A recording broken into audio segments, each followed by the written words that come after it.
Tales from the Terran Republic. John gathers his forces.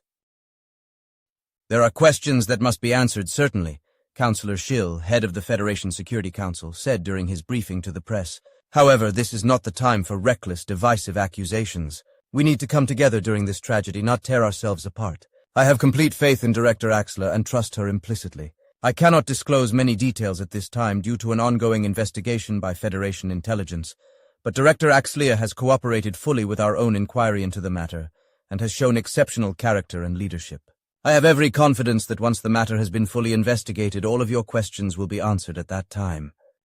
John was lounging on the sofa in his office with a bowl of popcorn and an open tin of his grandma's special brownies, watching the news.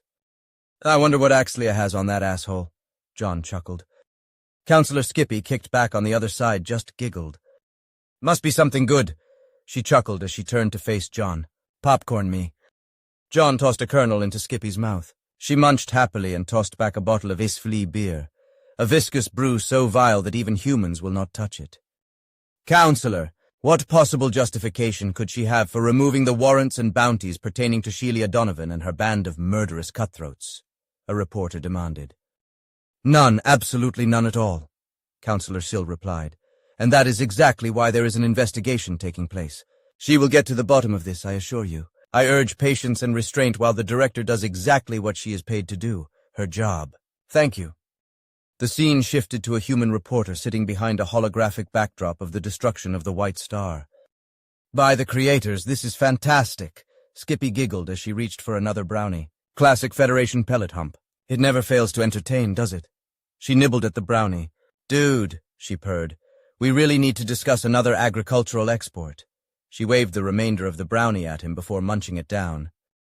Not a problem, Councillor. I'm sure we can arrange something, John said with a smile. They both turned to watch a Federation admiral try to explain how someone could hide an entire starliner from them for so long, blow it up right in front of them, and then just fly off right under their noses. Oh, this is fucking great, Skippy giggled. Look at him dance. Creator, I love it when they squirm. Fucking feds. Hey, John laughed. Aren't you a fucking fed?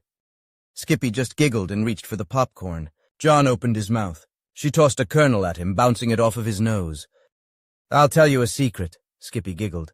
We are members of the Federation, sure, but to be honest, we actually don't like them very much. What? We were happily just doing our thing, and then the Federation just kept growing until we were basically surrounded. It became pretty clear pretty quick that if we wanted to trade and move freely in even our own sector, we needed to become a member too, so we joined.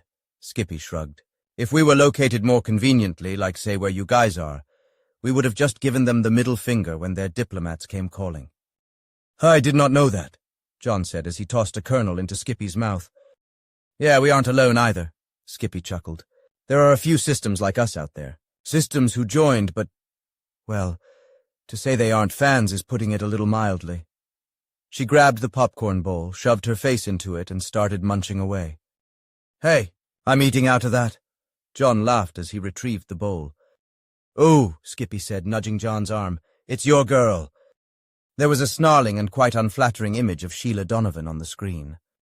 This is the pirate responsible for the loss of the White Star and the death of hundreds of innocent crewmen and security team members, plus dozens of passengers, an older gentleman said in front of the image. She is the villain here, not the honest and hard-working people of Axion Lines. But what about the allegations of human trafficking being brought forth by the survivors of the White Star incident? That is complete and total nonsense, the man shouted. My company would not tolerate such actions on any of our vessels. Survivors are reporting that the fact that the victims were Republic children was the main reason your ship was destroyed. Fucking what? John snarled and leaned forward, glaring at the screen.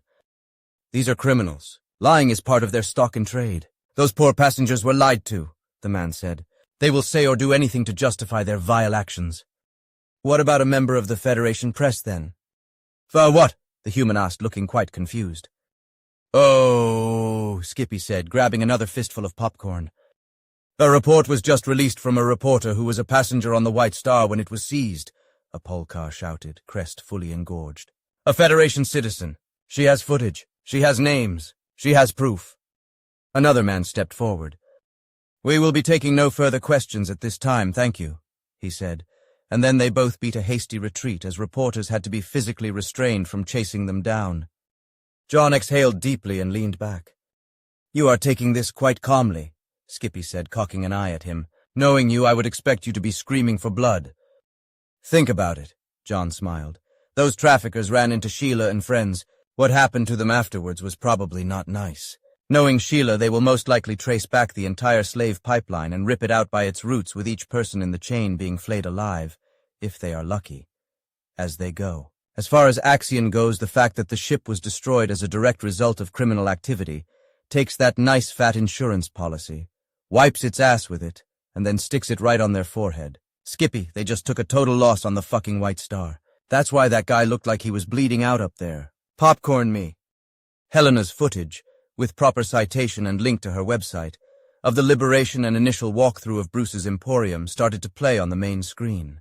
"We are playing this footage with the permission of investigative journalist Helena Sterling, on the condition that nothing be edited or blurred. She demands that it be seen as shot. Viewer discretion is advised." After a few moments, John grimaced and switched off the holo. "Ush," Skippy muttered. "You Terrans sure like your knives, don't you?" "I'm going to fucking wreck Axion," John snarled. "How?" "The wrath of the Republic shall fall upon them. In this case, said wrath being a full diplomatic corps, a legion of lawyers, and last but not least, me. Hell, I might even try to entice Patricia out of her den, but I don't think I have enough raw meat." "Yeah, how is that all working out?" Skippy chuckled. "So I've heard some shit." "Just one big happy family," John smirked. "I am delighted. No, honored that someone of Patricia Hu's stature and long history of service to the Republic has been selected as the Deputy Ambassador to the Republic. It is truly humbling to be in the presence of someone who has served the Republic since day one. No, since before day one." "Oh, fuck," Skippy giggled. "That bad?" John just winced. Skippy giggled even more loudly. "Well, I know what will make things better," Skippy giggled. "Noodles. I got the munchies." "Sounds like a plan to me," John replied. "Ambassador," Toby said through the intercom, "I hesitate to interrupt your trade conference with the XVLI counselor, but Director Axlia is here to see you." "This shouldn't take too long," John said. "We can't stand each other for more than a few minutes at a stretch. Meet you there. I'll just wait for you outside. You guys have a lovely garden." Skippy stood up, brushing off stray bits of popcorn off of her robes and fur. "Cool." Skippy bounced out of John's office. Moments later, Axlia sauntered in. "Nice to see you finally decided to report for work, asshole," the director said as she slowly walked around his office. "Great to see you too, bitch," John replied. "I already swept for bugs twice." "Well, you got all of them," Axlia replied. "Actually didn't find any," John laughed. "I think she was fucking with me, not planting any, so I would think I missed one." Axlia just chuckled and then glanced over in the popcorn, open brownie tin, and empty bottles of beer. "I see negotiations with the XVLI were tense." "Yeah, it took 2 bowls of popcorn, a 6-pack, and a couple of Grandma's finest, but I think we made a little progress," John laughed. "So, Director, please tell me you weren't involved in that bullshit attempt to frame Stephen Marrow." "What do you mean, frame?" The director replied, "The police have a missing person, motive, and his genetic material all over the fucking place." "Exactly," John said as he got up to pour himself a cup of coffee. "Brownie?" Axlia shook her head.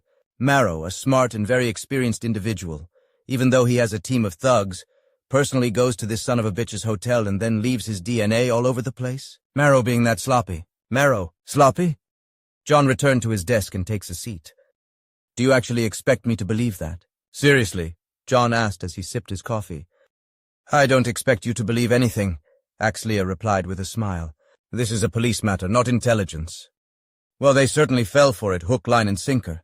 John smirked. "Had one of their inspectors in here ready to haul him off and everything.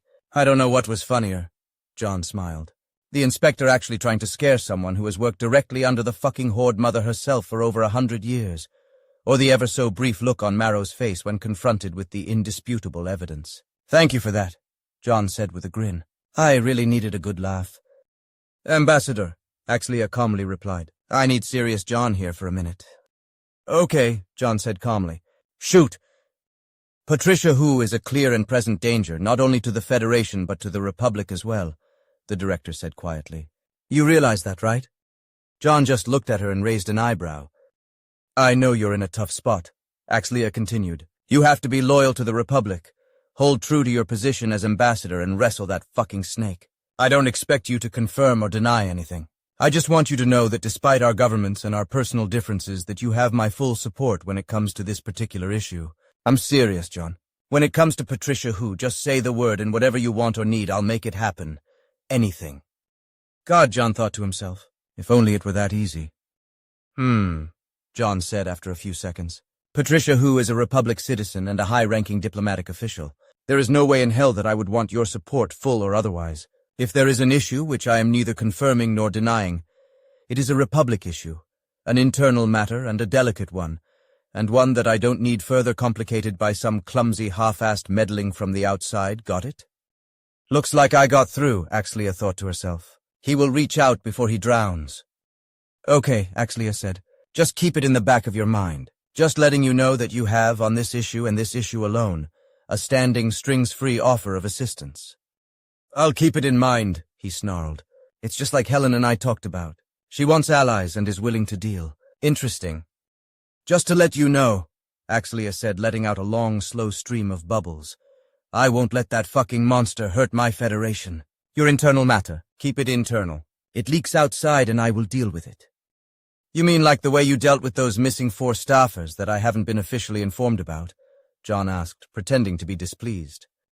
Yes, exactly like those 4 staffers, Axlia calmly replied. They were the actual ones who went to that man's apartment, by the way. Very interesting bioscans, too. Exactly like Sylvia Salvatore's. Who? John smiled. She knows.